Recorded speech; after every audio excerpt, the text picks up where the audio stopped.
have we seen so much death along the west coast of North America.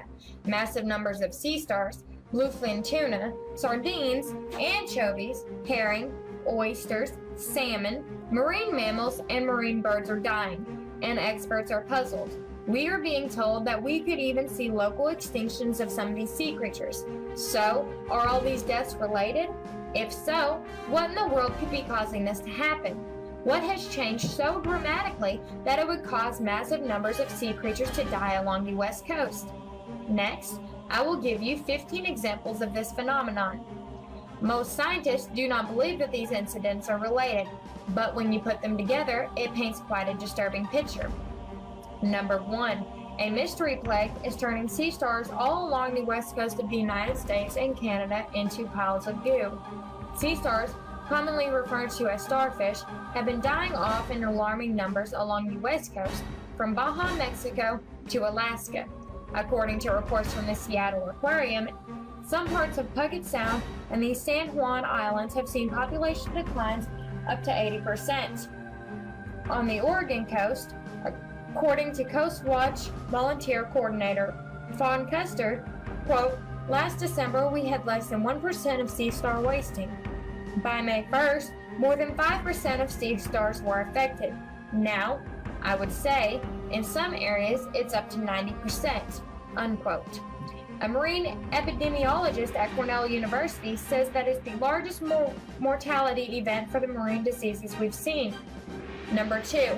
The population of bluefish tuna in the Pacific Ocean has declined by 95%. Mexico has already banned fishing for bluefin tuna for the rest of the year, and the U.S. government is considering doing the same. Number 3.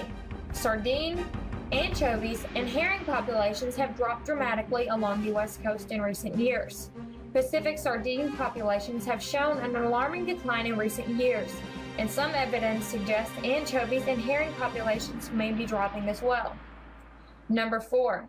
Record numbers of distressed sea lions have washed ashore in California for the second year in a row. One news reporter described these distressed sea lions as malnourished and dehydrated, too weak to find food on their own. Number 5.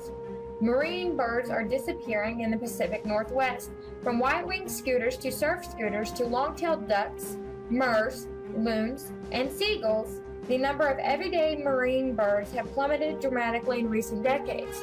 Scooters are down more than 75% from what they were in the late 1970s. Murres have dropped even more. Western grabs have mostly vanished, falling from several 100,000 birds to about 20,000. Number 6. Those who work in the seafood industry on the West Coast are noticing some very unusual mutations. For example, a red king crab that was recently caught in Alaska was colored bright blue. Number 7. Pelicans along the California coastline are refusing to mate. This is being blamed on lack of fish for the pelicans to eat. As a result, we are seeing less than 1% of the usual number of baby pelicans. Number 8. The oyster population in the Pacific is falling so fast that it is being called the Great American Oyster Collapse. Number 9. The population of sockeye salmon along the west coast of Alaska is at a historic low. Number 10. Something is causing herring off the coast of British Columbia to bleed from their gills, bellies, and eyeballs. Number 11. Scientists have discovered very high levels of cesium-137 in plankton living in the waters of the Pacific Ocean between Hawaii and the West Coast. Number 12. Back in May, more than 6 tons of anchovies died in the Marina del Rey over a single weekend. Number 13. Just a few days ago, thousands of fish were found dead on Capitola Beach. Authorities are trying to figure out what caused this. Number 14. By the mystery tonight, how and why 2 tons of fish ended up on a Watsonville beach. It's happening in Manresa State Beach, just south of Santa Cruz, and it has beachgoers scratching their heads.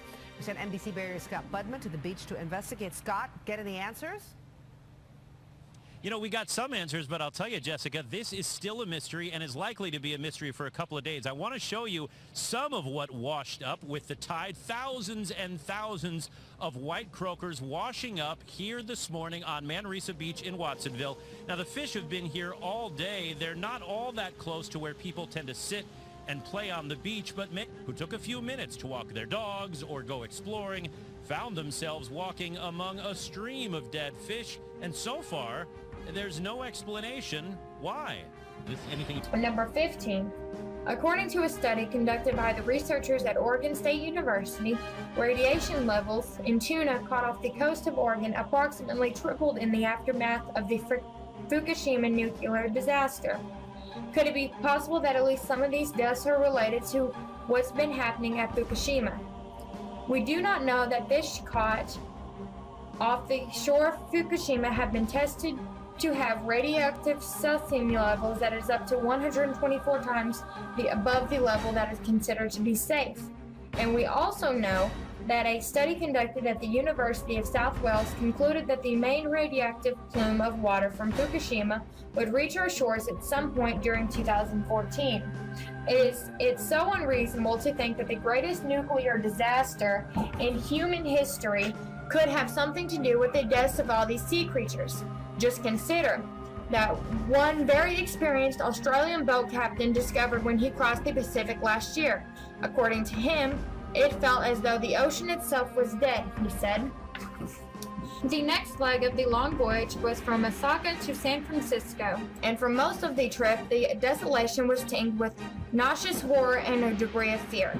Quote, after we left Japan, it felt as if the ocean itself was dead, unquote. McFadden said, quote, we hardly saw any living things. We saw one whale, sort of helplessly rolling on the surface, with what looked like a big tumor on its head. It was pretty sickening. Quote, I've done lots of miles in the ocean in my life, and I'm used to seeing turtles, dolphins, sharks, and big flurries of feeding birds. But this time, for 3,000 nautical miles, there was nothing alive to be seen, unquote. In place of the missing life was garbage in astounding volumes. Quote, part of it was the aftermath of the tsunami that hit Japan a couple years ago. The wave came over in the land, picked up an unbelievable load of stuff, and carried it out to sea. And it is still out there everywhere you look, unquote. What do you think? Is Fukushima to blame here? Or do you think that something else is causing massive numbers of sea creatures to die? Please feel free to share what you think and post comments below. This has been Jasmine reporting for QTV.